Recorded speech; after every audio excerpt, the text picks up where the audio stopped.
Welcome to Growth Talks, where we dive deep into the world of growth and marketing with industry leaders. I'm Krystina Rubino, the General Manager of Offline at Right Side Up, and your host. To celebrate our one-year birthday, I can't believe it's already been a year, we are doing something a little different today. We've pulled together a special highlight reel featuring some of our favorite growth non-hacks, the strategies, mindsets, and principles that consistently deliver real, sustainable impact. You'll hear from some of our recent guests, each sharing the kind of wisdom that isn't about shortcuts, but about doing the hard, thoughtful, foundational work that leads to long-term success. So whether you're a CMO, a growth lead, a growth marketer, or a founder looking for fresh ideas, this episode's for you. Let's get into it. First up, we have Chiyong Jones, the VP of Brand Marketing at Kajabi, who reminds us that humor, when done right, can be a powerful, memorable way to connect with your audience. I don't know if this is the right answer, but I think humor is underutilized now. I think it used to be, there was an age around late 90s, early 2000s where humor was the thing. But I think it's become harder as, again, proliferation of content, what's funny, what's not funny. If you want to entertain someone, humor is one of the best ways to do it, but it's so hard to do. Again, what someone finds funny, someone else doesn't find funny. But when you do it right, it's a powerful, powerful way, because that's something people want to tell someone else about. It's something you enjoy consuming. It's got all the right elements. So I love it. I don't think it's right for every brand, but when appropriate, I think it's a great way to kind of get attention. I love that. Like I said, fundamental, but such an interesting point. Like brands don't have as much fun with some of those, with some things as they used to. And now there's the whole, the brand has to stand for something. And it's like, listen, I just want to buy your cookies. I don't need to know what you think about the latest social justice issue. I appreciate where that's coming from, but sell me cookies. If you make me laugh along the way, I'll remember that forever, right? Yeah. People remember how you made them feel. And that's what it's all about. Next, we'll hear from Deanna, the former head of product marketing at Writer AI, as she shares how reframing messaging as hypotheses brings rigor and credibility to product marketing.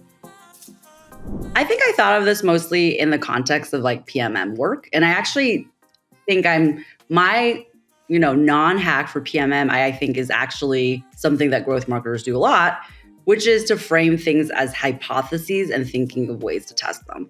Because I think PMM, it's so subjective, it's messaging, it's, we're crafting something. But like we've talked about through this conversation, there are ways to frame your messaging ideas as hypotheses or ways to test them. And I think that brings a lot more credibility to that function that I don't think is maybe best practice. So that would be my non-hack. Now, Ian Young, the former SVP of Revenue at Tonal, challenges us to seek truth, not just tactics, by understanding why something works and not just copying what worked for someone else. Yeah, I call it seeking truth. So when I think about growth hacking, and especially in our industry, people just want the shortcut. People want this worked. And I saw someone on LinkedIn post something about let me tell you about the numbers I used to win the lottery, right? It's that's not actually helpful. And growth hacks typically follow that same kind of structure of it worked for that person, individual context, which is great, good for you. If you just take that and just try and copy it, that's probably not going to work. It's more important to actually understand why something worked or didn't, and use that insight and knowledge for direct where you go with what you want to do. And testing is another kind of I test all the time. I run A/B tests, and it's well, do you actually run the way it's intended, which is the scientific method of have a hypothesis and validate it or invalidate it and iterate based on what you learn? Or are you just throwing spaghetti against the wall and just picking the one that has the higher number? And if the industry would actually go back to the tools and use them the way they were intended, rather than trying to find a shortcut, I think the industry would be much better off.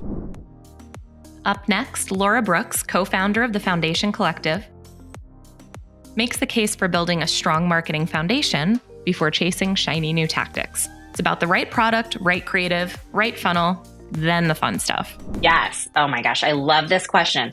It is building a strong foundation for sustainable growth. Taking that time to lay your marketing foundation. It is literally why my business partner, Nicole, and I named our marketing consultancy Foundation Collective. Because you have to pause. You have to have a strong product that consumers love and want to purchase at full price. You have to have a strong supply chain that can get that fabulous product from A to B, content that breaks through the clutter to drive those impressions and clicks, a website that's easy to navigate and purchase, customer experience you can trust, and then that funnel that is simple, that you know exactly what you're getting from point A to point B, from this dollar equals this dollar. Only then, once you lay that strong foundation, right target, right message, right creative, then you can start testing into those 1 to 2 shiny pennies like influencers, affiliates, etc. But trust me, your dollars will work so much harder for you when you have that strong marketing foundation. That is a non-hack growth plan. And last but certainly not least, Shane Pittson, co-founder of So&So Venture Studio, walks us through the complex but critical relationship between brand advertising and direct response, and how aligning teams around this balance can be transformative.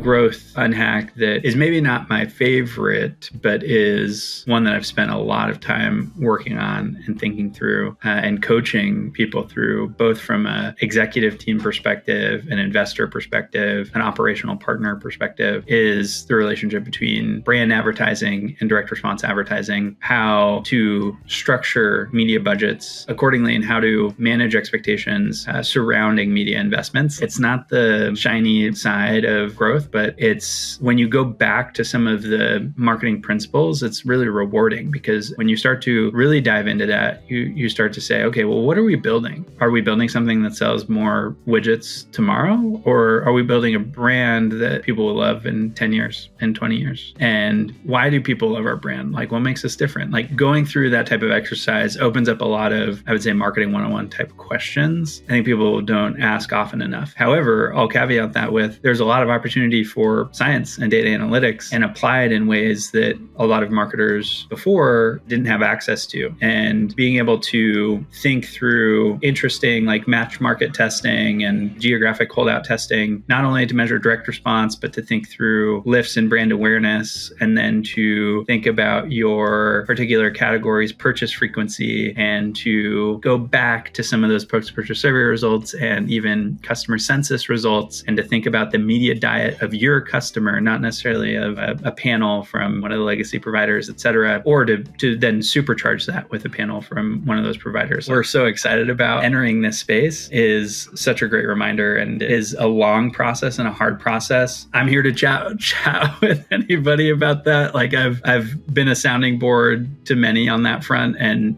many have been a sounding board to me on that front. Those questions can sometimes provoke like really hostile environments between operators and their executive teams and their investors and vice versa. And so it's always helpful to have friends and have additional perspective and like that kind of marketing therapy. But that is one giant arena that I wasn't expecting to go that direction. But that is one whole kind of marketing ungrowth, or like growth unhack that is very difficult, but very rewarding at the same time.